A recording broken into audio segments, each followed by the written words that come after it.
I would prefer that. Anyway, shout out to everybody tuned in. People are going to start trickling in, but we can just start right now because this is more of a one-on-one, practical, interactive workshop that doesn't require the entire group to be present in order for us to get some ideas going. As I said, today is the branding speed session specifically for producers because, and I posted this earlier, a lot of producers are good at making beats. We're good at producing music, but when it comes to branding, we don't have very many ideas. You know, you look at rappers, you look at singers, you look at sports players and so forth. They're great at branding. They have a brand identity. And as a result of that, they get more opportunities peripheral and incidental to their career. And producers tend to just make money selling beats. I know I'm using big words. In other words,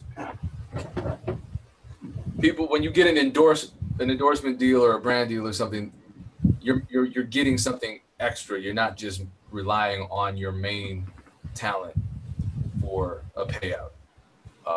You know what I'm saying? So one person who's done that for me is this furry gentleman.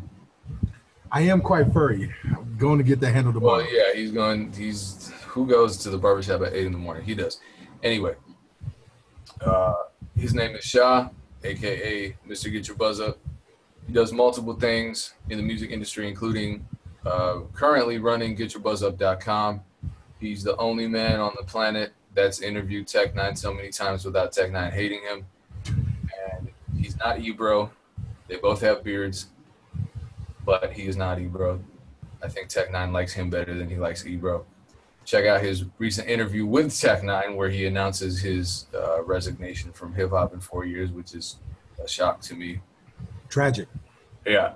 And the reason I have him on here is because anytime I need quick ideas so far as branding and marketing is concerned, all I have to do is explain what I'm trying to do, and this man tends to not only put it into words but put it into action pretty quickly. So for example, do you name some of the partnerships you've got me? Obviously a partnership with a gym, which I never thought I could connect to my brand, but he connected those dots. You've gotten me clothing sponsorships. Yeah. You've gotten me. You're working on I guess I can't talk about it.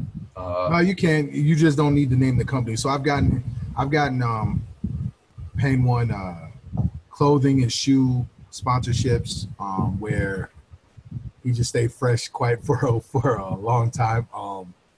The gym deal where if you broke down the financials, it's somewhere probably like give and take 10 easily, but up to 20, $20K in sponsorship a year. I'm working on a deal that's going to get him hopefully some kind of beverage and of course free food because the man likes to eat, and some other things that go along with that, and always it really just depends, like with you specifically. I would say we have to be a little more cautious because of the things that you prefer doing or like doing or what you get into is very specific. So it's not like I could just go out and get a whole bunch of other things and say, yeah, let's make this happen. It's got to match the brand and match your personality a little more than some others where they don't care. They'll just take any sponsorship. So, I mean, like with fighters, I'm able to get sponsorships from everywhere because at this point they don't care. They're just starting out. So, but yeah. So the purpose of today, unfortunately, isn't to get you a beverage sponsorship, but it is for you to share some information about your brands and about your goals. And Shah here and myself, we will chime in and give you some ideas. I've always found these kind of informal conversations to lead to something. Whenever I've said, I don't know what I'm trying to do this year, but I need these branding opportunities. We just talk it through And by the time the conversation's done, we have some ideas, and then we can create a plan of attack and then go after them. Because, you know, this is the thing, producers. You are in the same position as any of these artists. They appear to be celebrities. It's probably easier for them to get, you know what it is? It's not even easier for them to get sponsorships necessarily. If your brand is strong, you can get a sponsorship, you can get an endorsement. It's just a matter of defining what it is that you want and connecting it to your brand identity. And that's what we're trying to do here, draw those connections.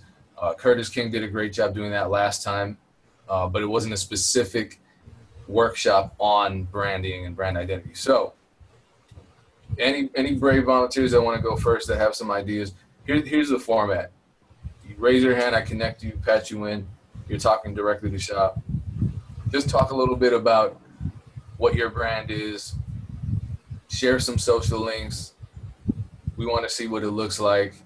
What are some of your ideas? What are some of your goals? What are some hopes that you could have?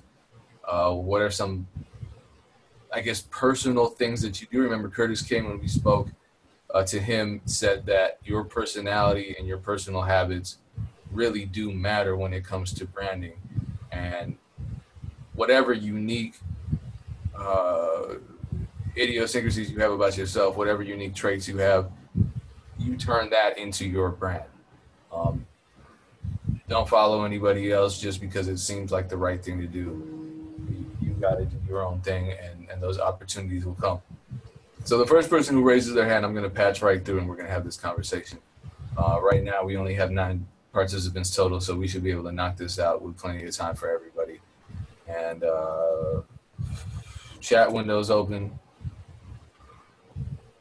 Hands are able to be raised. I will patch you right through.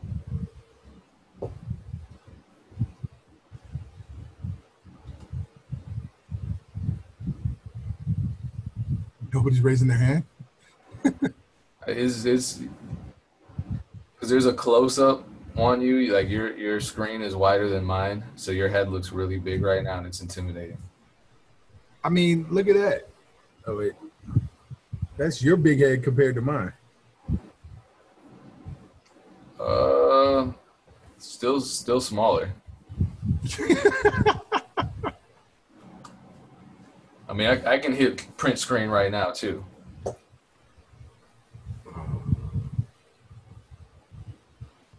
All right, let's talk about some of the other endorsements you've gotten. Some artists out here, because it wasn't just producers. You find it easier to get artists or sponsorships or endorsements. You've gotten them for martial artists, you've gotten them for producers, you've gotten them for rappers, you've gotten them for models, singers. Yeah. Who's the easiest? I would say, to be honest, everybody's easier than a producer usually, because a producer never likes to show their face, it seems like. They don't like to leave the studio, whereas artists are on stage, models are modeling, and fighters, they have to go fight. And so people want to see their face. People want to see them in there. As far as things I've gotten, obviously I've gotten, well, not obviously, but I've gotten clothing lines or clothing deals the same as you for artists. I've gotten a lot of free things for models, or a lot of partnerships with models. Fighters, I've gotten financials for them, and also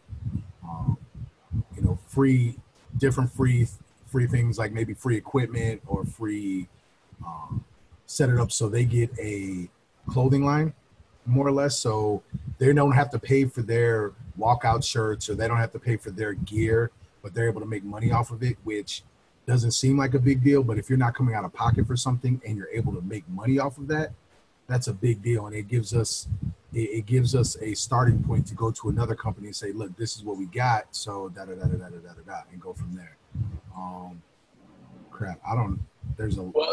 So we had a conversation with Curtis King, and he was talking, and he's a producer, and his branding is amazing. He releases videos all the time. Whereas previously he was comfortable showing his face, but now he is a personality beyond just somebody who makes beats. His face is highly visible. Um, vlogs, um, challenges. He even includes his wife in some of his videos. That's smart. And obviously, not everybody's comfortable doing that. But showing your face and building up some kind of brand, from that point on, once you have branding and once you have a captive audience, then there's no reason, all of you producers, there's no reason that you should be paying for t-shirts. There's no reason that you should be paying for BSTs and new drum kits that come out, because people are going to see that you have this brand, and people are going to see that you are a personality within the community. And next thing you know, they're going to want to come to you as an influencer.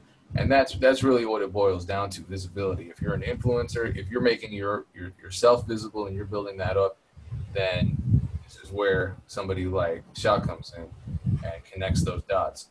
Sometimes people will even reach out to you right away. I have people reach out to me all the time, mostly for clothing startups, software companies, individual producers who want me to promote their kits, so they send me free copies, that kind of thing.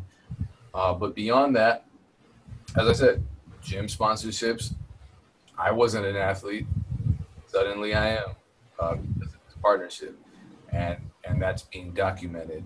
And trust me, I'm not the only one getting things like that, but I can tell you I'm the only producer in my city, probably in my state, with that kind of thing. Probably in the Midwest. Perhaps. Yeah. I don't know, man. Some of these, we got to remember, well, producers maybe. Yeah, I don't know. We'll see. Milwaukee, people don't know. There's a lot going on out there. So who knows? Yeah, but there's I mean, the biggest thing that I would say, and I don't know if it got touched on last week, and you got someone asking a question in the chat, but you have to start thinking of yourself as the owner or CEO of whatever you want to call yourself, of the of your business. Are you still there? Yeah, you're caught in the matrix right now, but we can hear you. Okay, it's got you caught in the matrix for me. But because I can see myself moving, but I can't see you moving. But oh, there we go. What I mean is like, so you have like, obviously, Payne, you got a government name, and so your government, you have DJ Payne One, which is your brand, which is your business, but you have to divide the two. So DJ Payne One is the person who makes all the beats, who does all this, and I break it down to fighters, and I break it down to artists, and everybody, just like this. It's the way it works the same way. So you have to be the CEO or the president of your business, and your artistic side wants to do everything in a hurry and in a rush, and don't worry about the marketing, the branding, and all this. But that's where you have to step outside of the studio and really look at it. Okay, how can I market this? How can I brand this? What can I do? And then set your vision. Like, basically, you're almost creating an outline. Set your vision and write it down. Like, physically write it down. Say, okay, I want to get for instance, a gym membership. Okay, cool. How do you make that gym membership happen now? And then you write the goals down, and don't worry about a vision being too big. It's just, no vision is too big, because you can work up to it through the goals. What you want to stay away from is trying to get with a big company right away. Find a local gym in your area and tell them, look, this is what I'm doing, and make it work from there. Start out small and use it as a platform to build up. People are so much in a hurry to start out with Budweiser. You know what I'm saying? Like, they want to start out with the big multi-billion-dollar companies, but you have to start smaller and work your way up there as you're building your brand as well, if that makes sense. So speaking of starting small, Farewell, who's a dope producer, has a question. He wants to know when to start thinking about merchandising if you have a very small base of fans. ASAP, ASAP. You should not. Are you still able to see me? Okay, I don't know. It's Yeah, we see.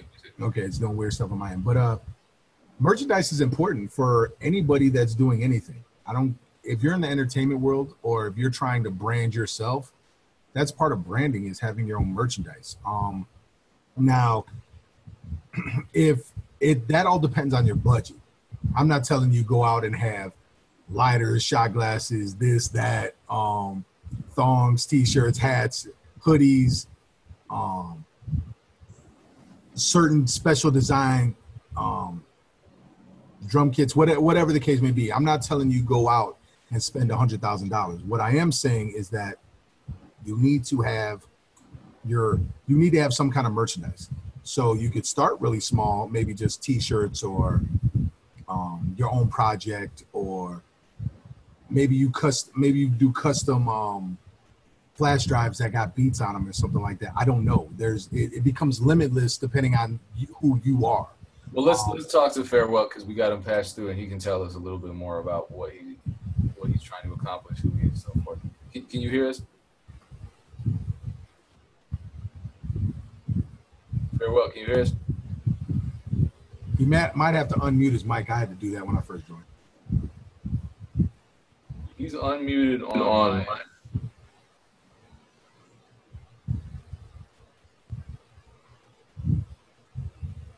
don't know. He's not talking. He's either not talking or he can't talk. Can you hear me? Oh yeah, now we can hear you. Oh yeah, sorry about that. My mic was set up wrong for some reason. Yeah, how you guys doing? What's going down? Thanks for taking me. I was wondering, like, with the merch starting off small and everything, how you know, like, the quantities, like, to start off, like, if you wanted to do like 100 t-shirts to start off, you know, like, how do you pick the sizes, like, you know, like how many smalls, how many mediums, larges, etc., to kind of cover your bases? I mean, if you're doing 100 t-shirts, I mean, you could do 10 of each, 10 small, 10 medium, 10 large, 10 extra large, 10 double X. Like you can get toddlers. Like it just all depends. I mean, if you have a budget to go out and get 100 shirts, then just get multiple sizes, because here's the thing. Those t-shirts are never going to get old. Even if you put some kind of artwork that has to do with one specific project or one specific kit or whatever it is, you're always going to excel that kit. You're always going to be pushing that project forever. Right. For as long as you're doing music. So the t-shirts never get old. You might have to do new ones, but they never get old. So you could definitely do it that way. And if you have to assume that if you get 100 printed, I would bank anywhere. I would project 10 to 20 of them are going out there for free, depending on what you're doing. You want to give something away for free a little bit. You know, if you're here, tell me more about what you're doing. Like, are you a producer that does live shows? Are you a producer that's working specifically with certain artists and going out to going out when they do project releases? Like what specifically are you doing? Well, locally, like that, there's not much of a scene, you know, like where I live. So like the shows that kind of happen are mostly a different genre from what I'm producing. Where do you live at? I'm sorry? Where do you live at? West Palm Beach. There's not a hip hop scene? It's pretty small. Like they kind of share a space with most of like the heavy metal rock scene. Even like in my immediate area, without having to go to like Fort Lauderdale or Miami, it's still pretty. I mean, I guess I would have to travel outside of West Palm, you know. Yeah, it's like one of those like Wednesday night, you know, 2-hour joints where they have like people come and rap or whatever, but it's anything crazy. Are you going to those events? I have. It's usually like, you know, it's usually dead because most of the clubs down here don't really promote those kinds of events unless it's like a big artist that draws, you know? Yeah, so, no, I'm familiar with a scene like that. Have you talked to the promoters? Just out of curiosity. I actually haven't met any hip hop promoters at all. No. I didn't say hip hop. I said the promoters. Yeah, kind of. Some of them are acquaintances of mine, but they usually just do like the heavy metal stuff. Like I said, I mean, and does any of your production fit the other genres of music? not really. Most of the stuff I do is like either like ambient, like score type music, or hip hop, which I'm just kind of diving into.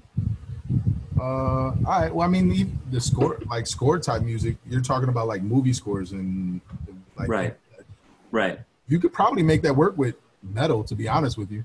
You'd be surprised on what you can create. So I'm a along with branding and marketing yourself, I'm a big advocate of networking. Like my mentor first brought it to me and I've been saying it ever since. Your network is your net worth. So you never know where one of these bands are going, and you never know if that's what they do a lot.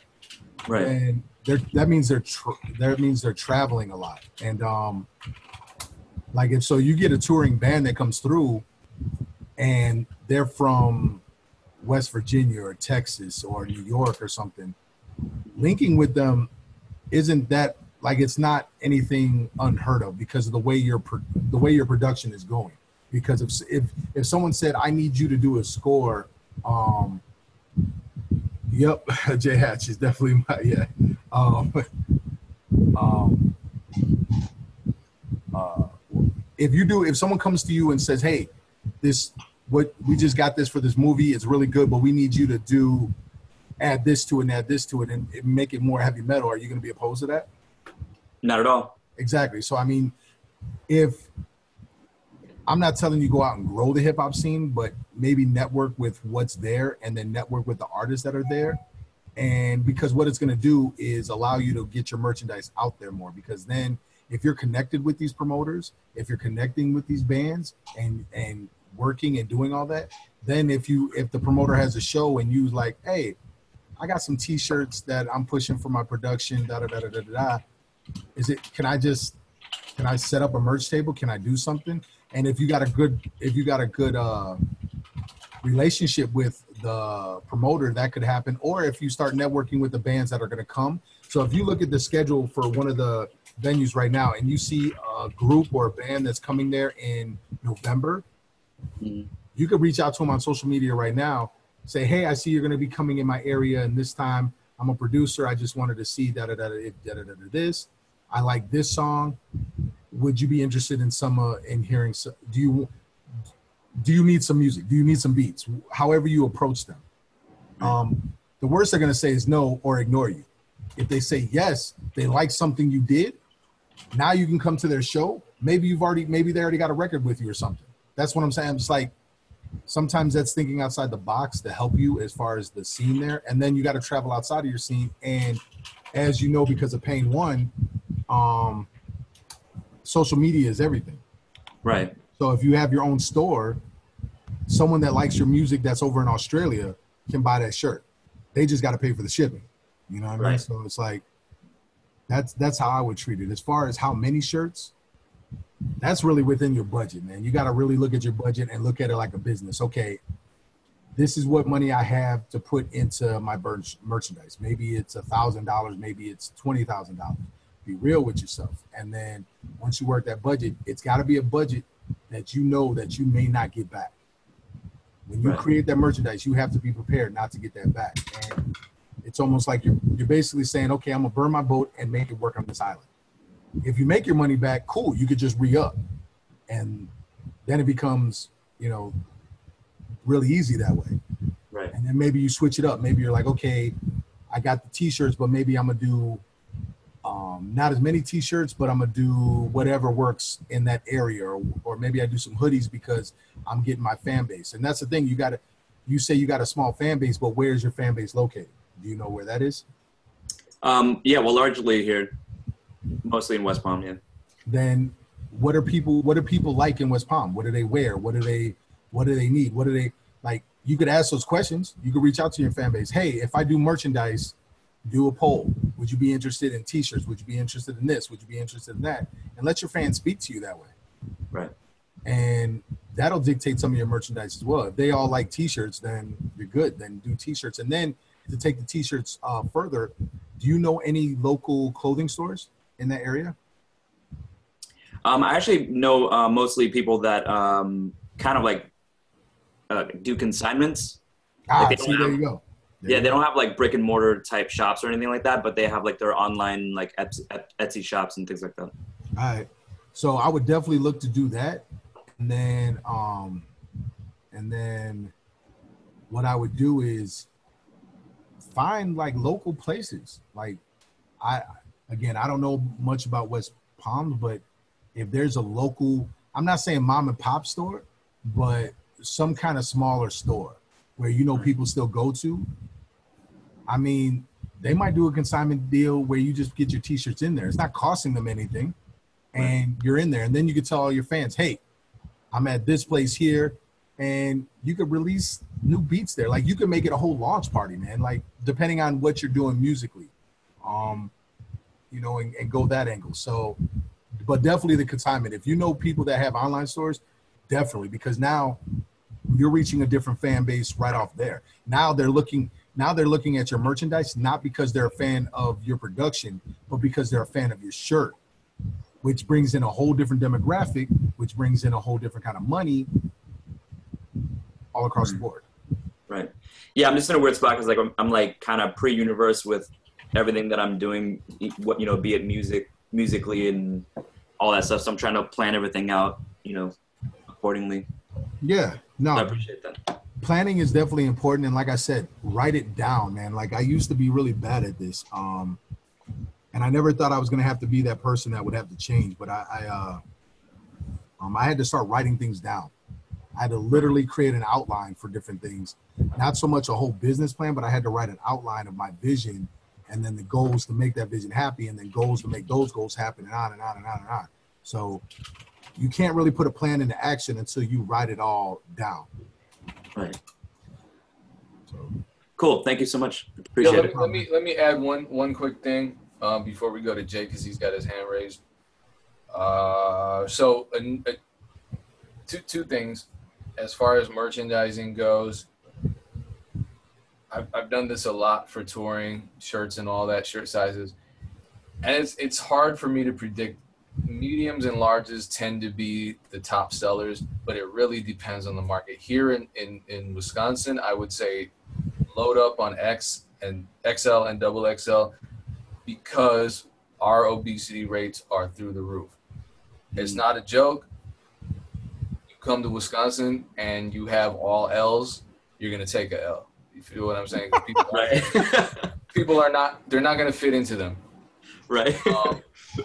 In addition to that, what you can do to minimize your overhead when it comes time to launch your merchandise, at least initially, you know, if you don't have that much startup capital for it, pre-order.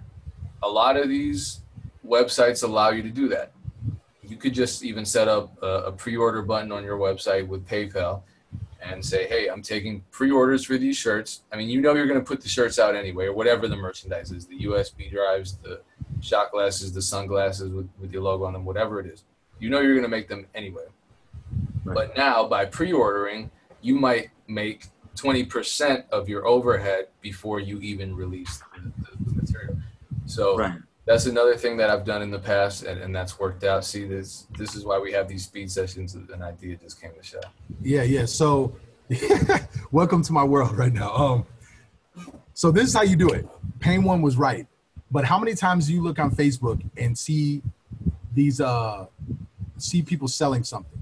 They're doing all these pre-sales or GoFundMe or something like that for whatever they're selling. So what kind of production do you do again? Like composing and now hip hop. Yeah. But it's the composing and the scores that I'm thinking of most. Right. What's stopping you from putting together an entire, like a 2 or 3 minute soundtrack, right, of this epic video with either you talking about it, or maybe you get a couple pressed up and you have models wearing it talking about your merchandise. And you could put together this dope score and really make it like a actual music video, pushing your merchandise. Now, well, Shah, why is that a big deal? Why do I need a music video? Well, one, you're doing something a little bit different than other producers right off the bat. because who's doing that just to push merchandise? At least I don't see it too often. Two, say somebody just hears the music and they work in the entertainment industry and they're like, yo, who made that? Boom. That's something else. Next, you put it on YouTube and Facebook, especially YouTube, you can monetize it. Like it just gives you too many options, and all you're doing is promoting your music at the end of the day. You're promoting your music, you're promoting your merch line, and if you can find I mean, dog, you're in Miami. It can't be that hard to find a woman that wants to model somewhere. And Yeah, for sure. And like you just do a contract and you just say, look, I'm not going to pay you, but if I'll give you all the credit, I'll and call it a day. You get some beautiful woman or some good looking dude in there and they advertise whatever you're doing. You got the score, you're pushing your merchandise. You know, you could do consignments. It's something you can use later on for your kits and for whatever you're doing. When I don't know if you've read the Kevin Hart book, but one of the cool things he said is that what gave him a leg up early on is because he did a low budget film with Dame Dash. All these other people were bringing in their files of their pictures and whatnot, and they were auditioning. What gave him a leg up early on is the fact that they could go watch a movie that he was in. Well, if they're hearing your music in a movie setup, right, like it gives you that possibility of a leg up. And I mean, if I really spend another hour, I could give like a million other ideas on that because they're literally rolling through my brain right now. But I think models, music video, have your score, do it like that. And every time you come out with new merch, do that. And then see if you can find rappers that can rap over the score or act it out. You're like, the potential is limitless. So definitely. Thank you so much. I just dropped your Twitter in there so people, if Farewell wants to continue the conversation. Oh yeah, I just added him on Instagram as well. Cool. Thank you, I appreciate it. Yeah, no problem. All right, Jay is ready to speak. He got a question. What's going down, Jay? Can you hear us? Yo, what's up? Can you hear me? Yeah, Yes, what's up? sir. Okay, word. So, first of all, I gotta say, have you heard of Robert Frank? I thought that was pretty funny. That shit. No, but I'm gonna look him up right now because I was reading in the chat. What the hell? I don't know who. It's like, yeah. It's like this gym guy who like fucking spazzes. He made his like YouTube channel off of that shit. Actually, that's his brand. That's funny. But anyways. So nobody was asking questions, so I figured this is kind of a topic we were talking about. I go to school right now for like audio engineering. This is something we were talking about today, and I'm just curious to know what you think about this, or maybe you haven't even thought about it. But so somebody who you run that site, right? Or you have like people who run it for you and stuff, or you're talking about Get Your Buzz Up? Yeah. So a site like that, like you run the site, how do you like combat net neutrality and like people start having issues with your site and stuff like that? Like, I'm just curious to know, because, you know, one of the main tools that we use to build brands as creatives or whatever you call it is the internet, you know. So with something like this coming down the pipeline, and let's say companies actually do start to like break down and start making things hard, you know, like difficult, how does somebody like thrive in that? I mean, the hardest thing I've ever had to deal with the site like Get Your Buzz Up is more record labels, or like having the song pulled down. Like if the artist himself or herself had it online and then they get signed or something like that, or something blows up, then all of a sudden the labels want everything taken down, or they want to put out on their outlets, and then that causes a problem. I haven't had to deal with much of that. I mean, that's the biggest thing, is when something gets ripped down, especially when it's doing well, and then we have to stop and make adjustments and figure out what's going on, especially if it's an artist that we have a relationship with. That's happened a couple of times, and the artist has apologized and, you know, blah blah blah, or things of that nature. Besides that, I haven't really had to deal with that for that kind of site. I don't know if many music sites have. Besides that, I mean, you always you don't worry about it, but there's always a chance that some music can get pulled down, especially when something gets leaked. And so, but because we Get Your Buzz Up focuses on more the independent or the up and coming brands, artists and producers, and those kind of things, we deal with it a little bit less, because by the time that artist blows up, it might be a year from now or something like that. So nobody's really going back and checking for that. But we have had it happen. But yeah, I'm really trying to think if we had to deal with something like that, and I can't think of anything right offhand. Because normally, even if I'm not posting anything, if one of my staff members are doing something, I'm the first one they hit up, and they're freaking out, not knowing what to do. But yeah, I can't recall a situation that I've had to deal with that. I don't know. Maybe Payne. Yeah, I was just curious. Like this actually, we were talking about this. This is actually happening now. So, it's gonna happen more in the future. Like internet providers are gonna block certain sites and make you pay more to access certain sites. And yeah, but I don't know how that would work with music sites exactly. Like, to be honest, because most music sites now are secured. They protect themselves from certain. It's the music thing. It's like, but that's the industry that'll block the music. Like, they'll file a report saying, they can't, and we'll get an email saying, oh, you can't have this up, and that's more. You run into that problem with a YouTube channel or SoundCloud or Audio MEC or something like that. There's not much they could do if we post the audio up ourselves. Like, if we post it up just via the site audio, they can try to block it, but that's not going to happen. And I mean, I don't know how that would affect the music, because we're not we don't sell it. We're not out there selling the music. We're not out there doing it. It's just a stream. And the only way if an artist is selling it, we got the link in there for people to buy it. Like, they can stream it. Everybody can stream it, but we want to put the link in there for people to buy it if there's that option. So we're not Napster. So we're not we're LimeWire. We're not doing those things, just giving it away. You know what I mean? But my guess with net neutrality is probably that the big streaming sites, they're going to be secured no matter what, because they have all the money and they're going to make sure. They might. It probably means that the independent artist is going to suffer, because the artists with money within the site are going to get priority. But that's already the case with YouTube, Spotify. There's already the universal music artists that are getting priority. It's already, SoundCloud seems democratic. YouTube seems democratic, and to an extent it is relative to how the industry was 20 years ago. But there's still a hierarchy, and the big companies are still at the top of that. I think for people in our position right now, if you haven't started with the email list, if you haven't started with the SMS marketing where you have direct contact with fans and you don't have to rely on a server. Yeah, like a platform.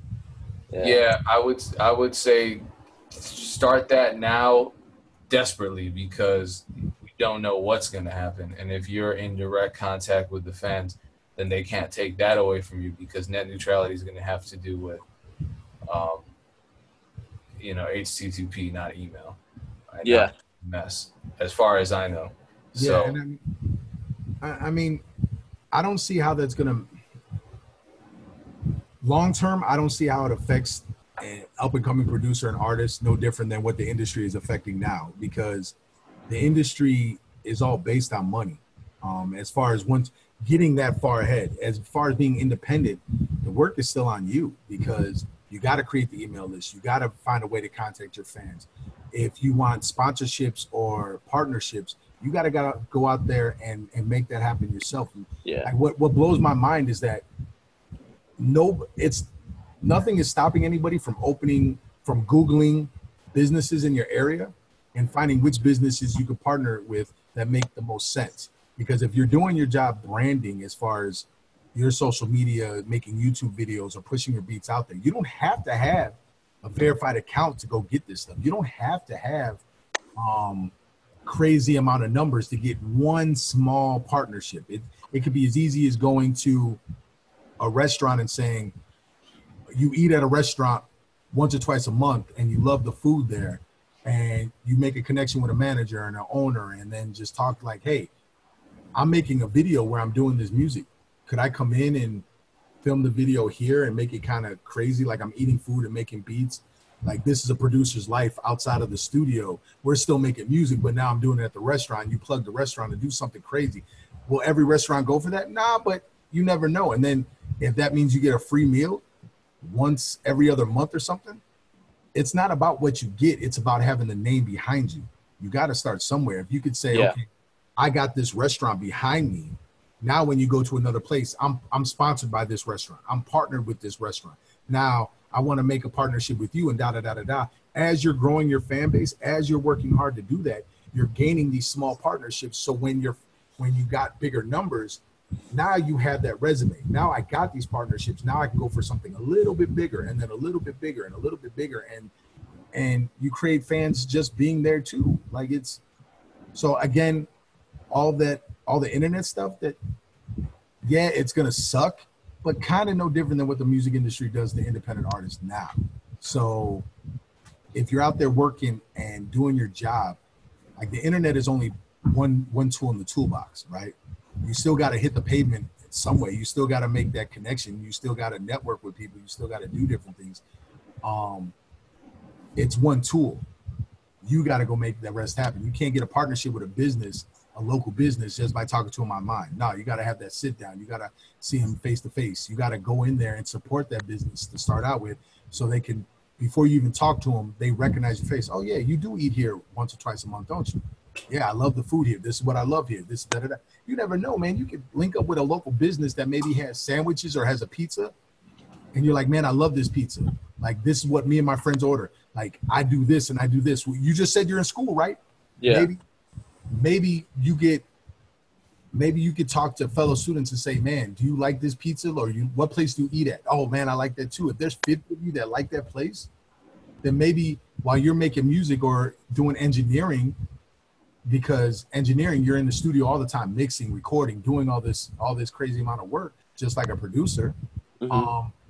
Maybe there's a place you order from. Maybe they could do a pizza or a customized sandwich for you that month. How dope is that?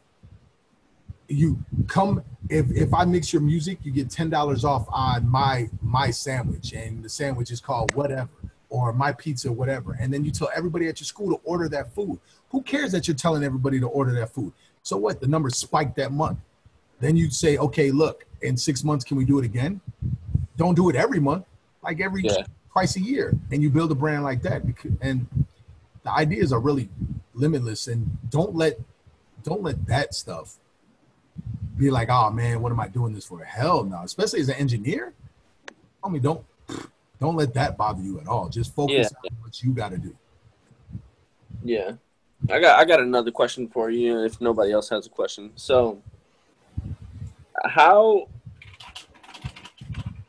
does somebody, you know, and I've never really, to be honest, I've never really like thought about it too hard. I just kind of do what I do, you know. Mm-hmm. But I'm starting to get tired of like my situation. Like, I was in the military, I got out, so you know, I was very comfortable in the military.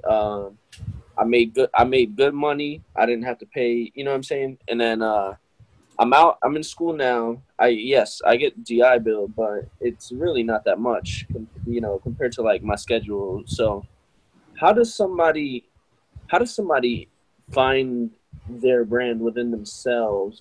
Like, I be making logos and I don't be liking them, so I'm just like, shit, I need to find something else. You know what I mean? Like, how do you know? It sounds like you're still searching for what you want to do within the entertainment business, if this is where you want to stay. So if you're making logos, I know what I want to do. I'm talking about like branding wise, with like logos and then shit like that. Yeah. I know exactly what I want to do, and I'm just sticking with it. I just don't know how to like project myself to a target. You know what I'm saying? Like, and that's another thing is like, I'm not trying to be stuck in hip hop, to be honest. Like I like hip hop and all that shit, but I'm just trying to do a little bit of everything. Like I like music in general. Okay, well then, so is engineering where it's at for you? That's what you want to do the rest of your life? Yes, I make beats and whatnot because that's like my little passion, right? So, of course, I will do it for a living and whatnot, but I like doing like sound design, engineering, all that stuff. Like I like a little bit of everything. That's why it's kind of hard. Like, well, then, right now, all my social media is producer focused. So, but then that might be a problem right there because if being a producer is just, it's more like a hobby where engineering is really what you want to do. Like because it all can tie together, right? Yeah. A really good producer knows how to mix their own beats. Can they mix it as well as a full-time engineer? No, but they know how to mix their own shit to make it sound dope and hit hard. An engineer at the same time can be a producer, can be an artist, can do all these things, but you kind of got to find what your thing is to push hard. So it really boils down to what do you want to do? No one's saying you can't do all of it, but if you're going to hone in on branding yourself, pick one thing. So like Pain One, DJ Pain One is a DJ, but how many videos do you see him talking about DJing? He's a producer first, DJ second. So he has fun. He loves DJing, he loves it, but he's a producer first, and that's why all his videos are based around that. So you got to figure out before you do anything, you got to figure out, okay, this is what I'm gonna do first. I'm gonna be an engineer first, producer second, this third, whatever, and all of it gets, of course, tied together. But you got to figure out which one you want to do first. If it's engineering, then that's what you have to be pushing. And this is what blows my mind about engineering or engineers, because me and DJ Pain One, my best friend, the godfather to my son, is a great engineer, has dope credits, and I get mad at him all the time because he could be making videos what Pain does about different tips on engineering, and he doesn't fucking do it. And it opens up a whole demographic. As far as working outside of hip hop, what's stopping you from working outside of hip hop? You got to do the same thing I just told. Is it Farewell? The same thing I just told him is work outside. Then just connect with people outside of hip hop. Nothing's stopping you from there. If you go to a school, I'm guessing, especially if it's a school where you're learning how to be an engineer, I'm guessing there's some dope artists in there that aren't just hip hop specific. So nothing's stopping you from working with them or linking with local artists that rock at shows or open mics and just start working with them. Maybe not recording them, but at least mixing their records just so you can get the feel of it. Because if you never mixed a heavy metal band, that's a whole different animal. Yeah, I already been down that road. It's crazy. Yeah, so I mean, then it's just keep working outside of your realm and keep networking with different people and just keep say, hey, I'll mix this for free if you like the mix. This is what the next one's going to cost, type of deal. Yep. And that's the other thing. When you brought up money, that's the other thing, man. Like, I have multiple businesses. I'm in my gym right now, right? Mm-hmm. I just signed the papers for this gym January 1st. I'm not seeing a profit from this gym. It's not like this gym is going to buy me a new home this year, next year, 3 years. It usually takes 5 years. If I do it before 5 years, I'm going to pat myself on the back and say I'm the fucking man. And then I'm going to start working to get another gym within, 7 years. Yeah. So it's a lot of work. And if you're having trouble with logos, then that's when you reach out to graphic designers and say, hey, this is what I want, but can you do this? Sometimes you can't do it all, man. Like if I have a person that does graphic design for me. I don't try to fucking do it myself because that's not how my brain works. If you give me a contract and ask me to break it down, if you come to me with ideas like this and you want me to help brand, I could do that. If you want to learn how to do martial arts, I can do that. Like there's certain things I know I'm good at, and there's other things that, I can learn how to do it. What the fuck for? Because it's going to piss me off and I'm going to hate it. And I'm not going to like how it looks because I'm going to be my worst critic when I can tell somebody else to do it. Now that's going to cost some money, but that's part of the game. That's part of building your business. You got to put the money in your business. Does that answer what you? Yeah. No, I got you. a lot of these questions I just ask different people just to kind of get their opinion, just kind of see what, just different opinions and stuff. Yeah. I got you, man. I appreciate it though. Yeah, no doubt. Yeah, I was telling Payne I actually do recruiting for iStandard, so that was pretty dope. I didn't know you know Hatch. Yeah. Yeah. No, Hatch is probably one of my biggest mentors and opened a lot of doors for me, like almost a decade ago or something like that. So,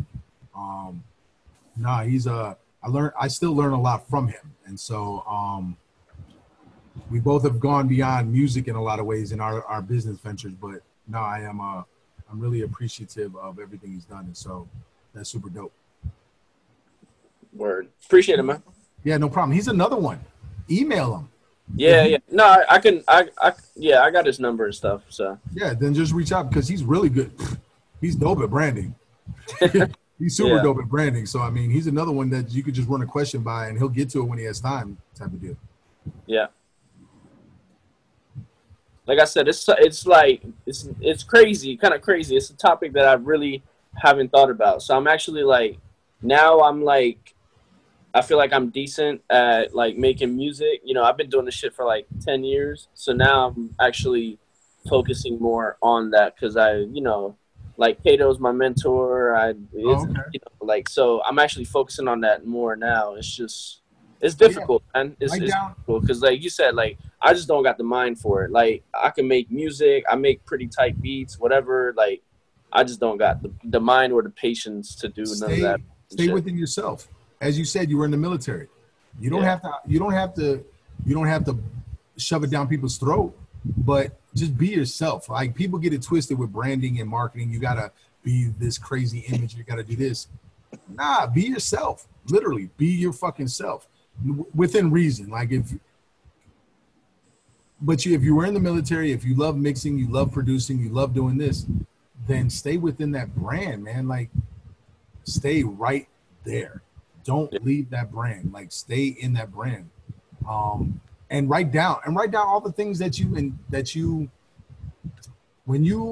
can I put this? Write down all the things that you really like and all the things you dislike, and about yourself and about the things that you do, and then the things you like. That's where you can start thinking about branding ideas and the things you want to accomplish, in the sponsorships you want to get, in the partnerships you want to get. Do you drink a certain kind of water? Do you drink certain kind of alcohol? Do you eat certain kind of foods? Do you go to this kind of place? Do you, is there something within the military or companies that kind of work outside the military, but Boots or I don't know, man, it becomes limitless then. And then it's just creating those partnerships and, working that angle. So. Word. Yeah, man. Like I said, I appreciate it. Yeah, no doubt. Yes, sir. We still have some time for people who want branding ideas for themselves. What are some other things, Shah, that you see the musicians around you not doing? I guess because you see branding opportunities where others don't. Yeah. And obviously, it's frustrating when artists don't show that initiative, but what are some things to avoid? Or what are some mistakes, some branding mistakes, some marketing mistakes that you see musicians making? Their approach, not having all their ducks in a row. That's the biggest one. So you can't go to a company and say, yo, sponsor me, dog, because it doesn't work that way. That's a really nice logo. I like the logo. That's a great way to plug what's going on. But people go to businesses and hey, can you sponsor me? But they don't have any of their ducks in a row, meaning they don't know what their reach is. They don't know if their demographic fits that company. They don't know if what that company can bring to them and what they can bring to that company. So those are a lot of the pitfalls that I see artists or musicians make. And it's sad because it's easy. You can easily look at that demographic of that company. You could probably Google it, to be honest with you, what their demographic and who they're trying to reach. And then look at your demographic. Your social media will tell you all that. Your fans will tell you all that. You don't need to have a zillion fans. If you have 100 fans and they're located in your area, what's the demographic? Are they white, black, male, female? What are they? And figure that out, and then find the businesses that are with that, and then go in there and network. Spend money at that place if you can. If it's a restaurant, if it's a gym, if it's whatever, like go in there and learn about that place. You have to treat it like you're going in for an interview. One of the biggest things people tell you when you go in for an interview is know about that company, so you can ask questions about that company, regardless if you know the answer or not.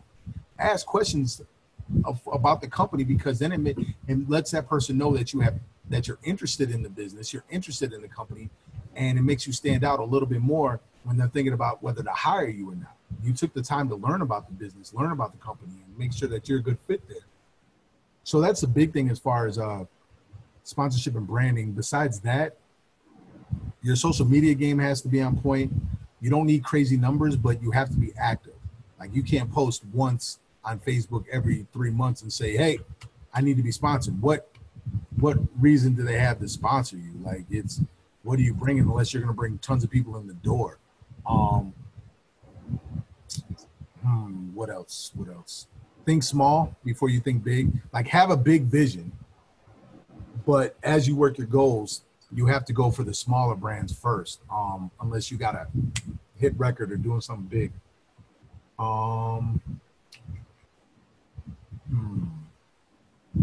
Other mistakes I've seen people make. I mean, I think that's the biggest one. The first one I was talking about is probably the biggest one, as far as not having your ducks in a row, not understanding the business that you're going into. Like, I own a gym, right? Why would I seek a partnership with, I don't know, McDonald's or something? People are coming here because they want to get in shape and learn martial arts. So a McDonald's partnership doesn't click with me right off the bat.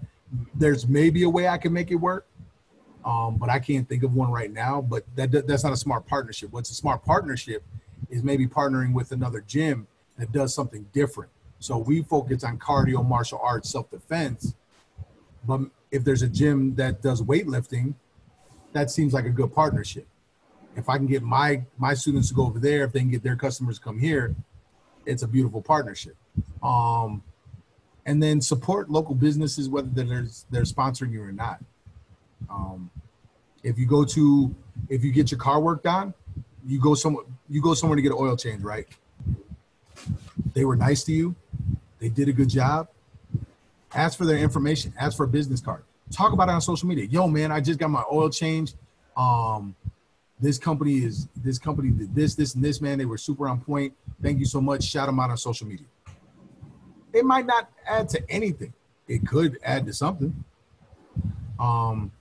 That's how that got me something the other day. I did that, and that got me some attention from a local brand. It's also gotten me. It paid for the last air flight that I had, but I was complaining about it. United, because they. Yeah. I mean, that's how I get free coffee from Dunkin'. Yeah. Oh, you do get free coffee? I get one coffee free, or a hot tea. So that's why I kept showing it. I kept showing it. Because the radio show, I can't show it. We're not allowed to do, or I can't talk about it on there because we're not allowed to push brands like that. But I mean, just supporting local, like, it's, everybody thinks bigger than local, but those local brands, especially those mom and pop shops, like, yo, go support them. They'll be on board more than likely. And if you do a project release, it just becomes limitless, man. It's, if I lock down your own beverage drink, I'm the man in your eyes for the rest of my life, just because I've landed 2 big sponsorships for you. And so, like, that's how I look at it. But the beverage doesn't have to be that huge. It's just like, it's a stepping stone. Yeah, the goal that I want for you is huge, but I got to start somewhere. So. All right, last question from Jay. What are the top 3 qualities in front of some of your favorite brands outside of the norm, such as engagement or the look or of their content, etc.? What are the top 3 qualities of some of your favorite brands? So, my favorite brands, what are their top 3 qualities? It would have, I'm trying to think specific brands that I'm really into. Crap.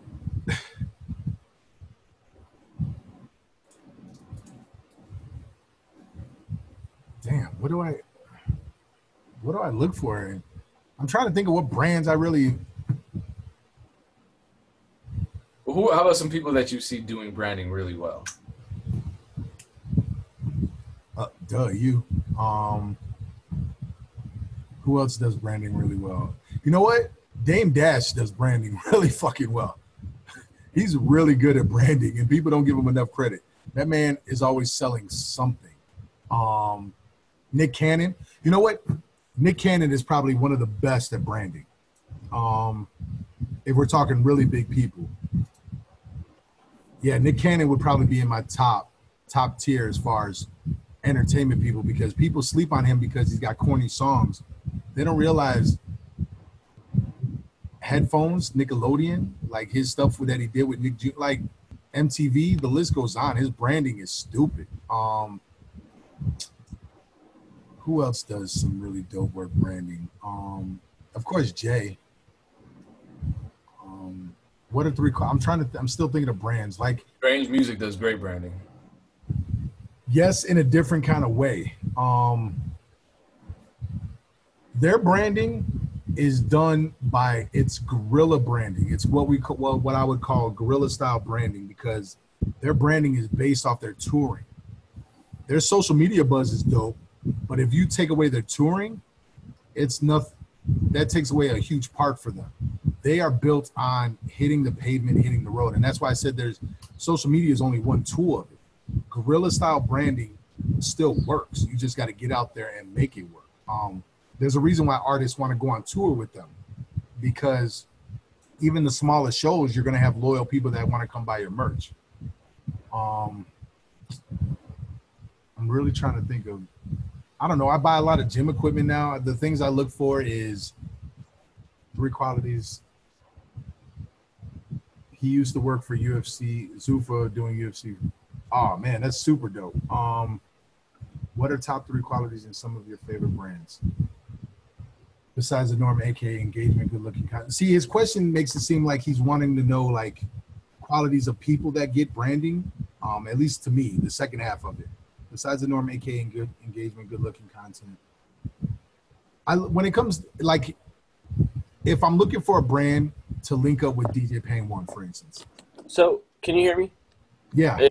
So basically, like, what I'm just curious, like I said, I mean, I had just had questions since other people weren't taking the opportunity. But so basically, like, I don't necessarily mean like your favorite brands, just in general, like strong brands. What would you say, like, just top 3 things that you can think of outside of like their content, they got good, what's the fucking image called on YouTube? You know, I forgot. What's that shit called, Pain?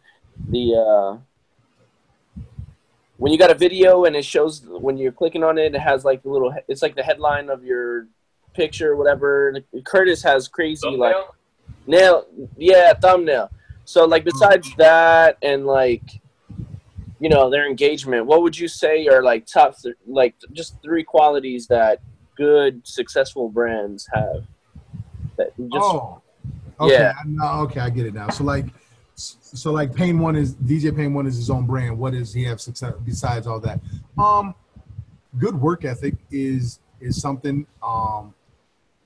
Because social media, you can make it seem like you're working really hard, but it's brands will see really, really soon, or companies will see really soon that you're not about shit. You got to put the work in. You got to prove that you're putting the work in. Besides social media and besides those things, a good picture, a good engagement, a good reputation. Like I couldn't get DJ Pain One I can go pretty much to any type of company, right? DJ Payne 1 because he's got such a good reputation across the board. There's not people that are sitting here saying, oh, he's a snake, oh, he's an asshole, oh, he's this, he's that. But so it makes it easy for someone like me to go out and get certain brands because when they look him up, he's not getting ripped apart. He's not getting torn down. So having a good reputation is really dope. Good work ethic, good reputation. I mean, like I said before, it's kind of like a job, man. It's like your resume has to speak for itself. That doesn't mean you got to have crazy numbers, but you got to show that you're working hard, that you understand what's going on, that you have a good reputation. And you got to have a good reputation with most brands. You can't burn bridges. It's so dumb to burn a bridge. It's easy to say, I don't want to talk to this person anymore and just be cordial with this person. If a business did you wrong, then you have to sort of weigh the pros and cons. Are you big enough to say something? Is your following big enough so you could rip them apart? As Payne 1 just stated, he got a free fight because he said something about an airline, but his fan base is huge. Like he's built that resume to a point where if he rips somebody or rips a business, they're not just going to fire back without checking out what happened. So you gotta sort of choose which battles to win. It's like a relationship. You can't argue all the time with your significant other. You got to pick and choose what battles you're going to fight. And you got to do the same with a business. If it's starting to go poorly, you can exit out and say, look, man, thank you for supporting me, but I just don't think we're going in the right direction. I appreciate everything you did for me, Hopefully they don't rip you apart and you keep a good reputation. Besides that, I mean, those are two big ones, man. Like your reputation, your work ethic, come up with great ideas. Like, even if you don't come up with great ideas, like, okay, DJ Payne 1 has, he's really smart, right? He comes up with dope content. He comes up with ideas. If you were to put him in a room and ask him who comes up with better ideas, me or him, I think I win that one. If you say who's smarter, I'm going to say he's smarter than me. So, but I come up with dope ideas. Are they always good ideas? No, I come up with 100 ideas a day and he might shit on 101 of them. So he's shitting on my next idea before I even come out with it. But it's because it's forcing me to narrow down the ideas. And when I come up with that really good idea, it's, oh shit, now we're making it happen. And so sometimes you need an idea person. You know, it's just that person in the clique that'll come up with ideas really fucking quick. Like when Farewell was talking about, or when they were when Payne 1 was mentioning these videos or doing something, instantly idea came up. Use your score. Make a movie out of it. Boom. Sell your merchandise. Make it look like a goddamn movie. Now you're good. I hope that answered your question. I talk forever. I'm sorry. Nah, you good, man. I appreciate it. All right, Shah, appreciate you tuning in and sharing your experiences and expertise with us. Shout out to everybody that tuned in. I'll definitely have this archived for those who missed it. And we'll be back same time, same place. We count on you to come back. Me? Hell yeah. I want to do this again. Okay. Then we'll do it again. Give me more questions. We'll get more questions, more people. As always, hit them up on social media. And maybe from those questions, we can build some structure and some format for the following branding speed session. Once again, good night. Thank you all for participating. Now we have a few hours left to make beats. That's what I'm about to do. Peace.